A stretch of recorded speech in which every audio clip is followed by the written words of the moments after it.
how do we convert to a rational number? Now, from our previous discussion, we looked at the different types of rational numbers. Ne? We said these rational numbers are basically numbers that can be written in the form of A over C or A over B, where A and C are integers.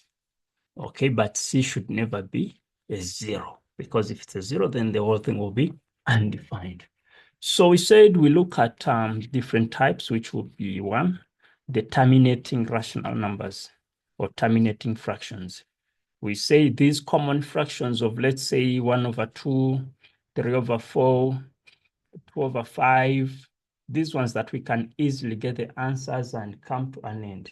These are referred to as terminating fractions, because now this is 0.5, this is 0.75, and so on and so forth. So that becomes terminating, okay?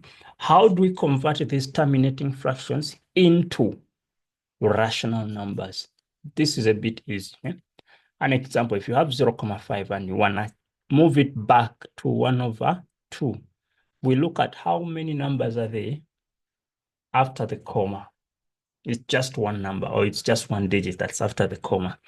So in this case, if I put a 1 over there, all I'll do, that we always do in grade 7, is that we multiply the numerator by 10, multiply the denominator by 10.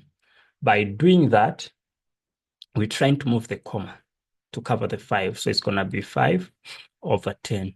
When you simplify that, you get a half.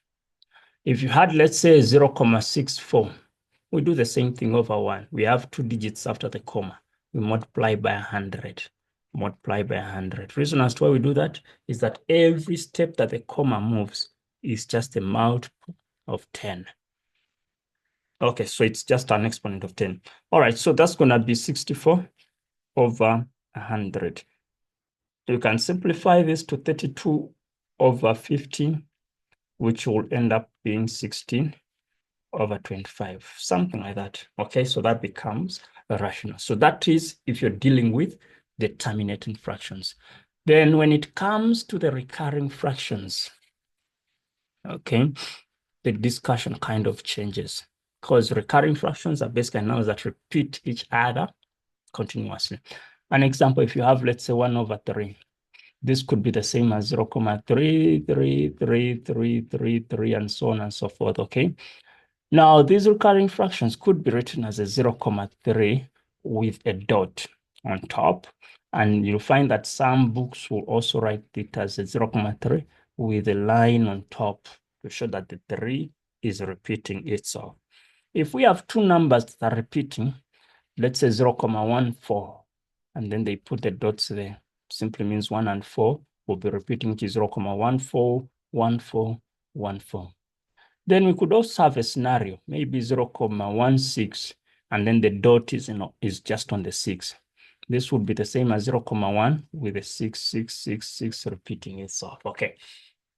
And then lastly, what if we have something like 0.145, and then they just put the dots there and then on the 5.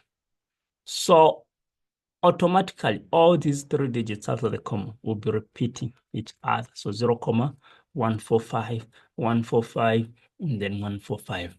Now, the question is, how do we express these recurring numbers into common fractions? Okay, so we're going to discuss this. So for people that have not yet subscribed, please go ahead and subscribe so that you do not miss out on the interesting aspects that will be coming along, okay? So if I look at, let's just use these examples for these questions. They want us to convert 0.45 to a common fraction, okay? So 0.45, we have 2 dots there. But maybe before I even answer that, why don't we look at just one simple example with one number that is occurring? Let's use this 0.4 with a dot on top, okay? Let's assume this is what we must convert to a rational number. All right, so what we do, I'll say I'll let my k, any letter, be equivalent to 0.4, I will say 4 and 4. Let me just use 3 numbers after the comma, okay? Now, we're seeing that it is only one digit that is repeating itself. And if that is the case, I'll multiply either sides by 10. So it's going to be a 10K is equivalent to, the comma is going to move to the right. So I'll have 4 comma, keep the same number of decimals. Because remember, these 4s are continuous. They do not end. Let's call this equation number 2. Then we just have to subtract. Okay, I'll say equation number 2 minus equation number 1. So 10 minus 1, that's going to give me a 9K, and then 4 minus 0, that's going to give me a 4. These 4s will cancel the 4s, and then you shall have a 0, 0, 0, 0. So zeros after the comma will always have no effect or no value. Then let's divide both sides by 9. Okay, so which means our K becomes 4 over 9. So that becomes the rational aspect of this particular question. All right, then let's answer what the question gave us, the side of the 0,45. So if you have 0,45, which means we have 2 digits that are repeating, I'll let this expression to be equivalent to any letter. I'll use L, 0,45. Let me use 45 also, just 45 and then 45 continuous. This is equation 1. Then since it's 2 digits that are repeating, I'll multiply by 100. So 100L is equivalent to 45,45 and then 45. So initially, if you had 4 numbers after the comma, you must keep the same numbers after the comma, even in the equations that follow. Let's call this equation number 2. And then we subtract equation 2 minus equation 1. So this is going to be 100 minus 1, which is going to be a 99L. 45 minus 0, which is going to be a 45. Then I can divide both sides by 99, then over 99. So that cancels that. And then I need to simplify this further. So which number can go into there? We can use 9. By 9 is a 5. By 9 is 11. So our answer becomes 5 over 11. So 5 over 11 should give us the 0,454545 and 45 continuously. All right, next we have 0,1, 5 with a dot. Okay, let's see. 0,1, 5 with a dot. Okay, so it simply means that it's only the 5 that is recurring. So now the approach to this will be different. Okay, so I'll start by saying let maybe M be equivalent to 0,155. Yeah, it's fine. Let me have 3 numbers after the comma continuously. I'll call this equation 1. Then I'll start by covering the number that is not repeating, which is just 1 digit. So it's going to be a 10M is equivalent to 1, 5, 5, and 5. I'll call this equation number 2. Then it's time for me to cover the digit that is repeating. So for me to cover the digit that's repeating, I'm going to move 2 steps. So it's going to be 1 and 2. So from the original equation, I'll multiply it by 100. So that's going to be 100M. This is going to be 15, 5, 5, and 5. 3 numbers after the comma throughout. This is equation number 3. Then you go on and say equation number 3, we subtract equation number 2. 100 minus 10 is going to give us a 90. And then 15 minus 1 is going to give us a 14. These 5s will cancel out. Then what is left for me is to divide both sides by 90 and then over 90. So this cancels that. And then when we simplify this, we're going to get 7 over 45. And then that becomes our answer. Truly, truly, truly, if you punch this 7 over 45 in the calculator, you should be able to get the 0,1555555. All right.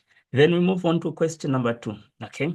So consider the 2 numbers that are given. Okay. One number is the great pi, and then the other one is the 3,142. So all these 3 numbers are repeating. 142. classify the respective numbers as real and non-real. So what we can see is that pi is a real number because we know that it works within the real number system, okay? 3,142, this is a fraction, which means it's also real. None of them is non-real. So both numbers are real. Then identify which number is further to the right on a number line. All right. So what you can notice is that this is a 3,142, 142, and so on and so on, okay? When you look at the pi, when you punch pi into the calculator, you're going to get a 3,1415, and so on and so forth. Okay, so 1415, and then it continues. Okay, so if you round it off, that's when you get the 3,142. So if we are to do a comparison, okay, of the numbers, there's a 3, there's a 3, there's a 1, there's a 1, a 4, and a 4, there's a 2 here, there's a 1 there. This is going to be the game changer, these 2 and the 1. So which means identify the number which is further to the right. So 3,142 is further to the right than the pi. In as much as the values are just close to each other, this one is more on the right. Okay, so write down the rational number. Which one is the rational? It is the 3,142 with those dots, because this is the number that we can express as a fraction. Then they're asking us to prove that the number chosen is actually rational.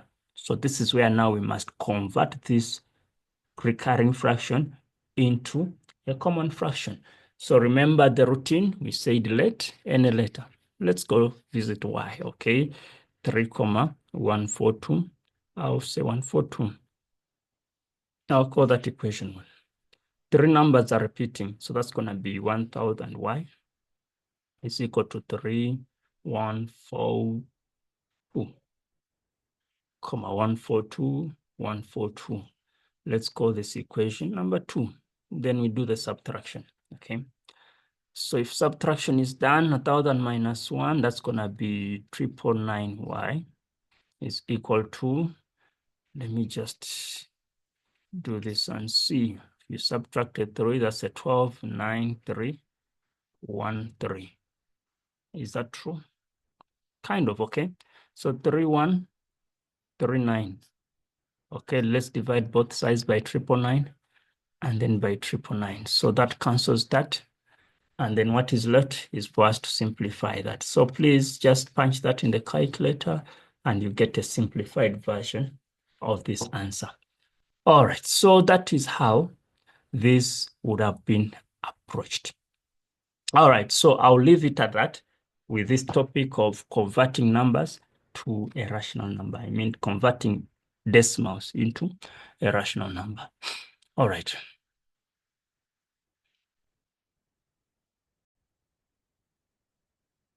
All right, well, welcome you guys back. We're gonna be talking about rounding off, okay? So if it's your first time visiting and watching us, we thank you and appreciate your time, and please subscribe if you've not yet subscribed so that you do not miss out, okay, on more content that will be coming your way along, okay? So when you talk about rounding off, okay,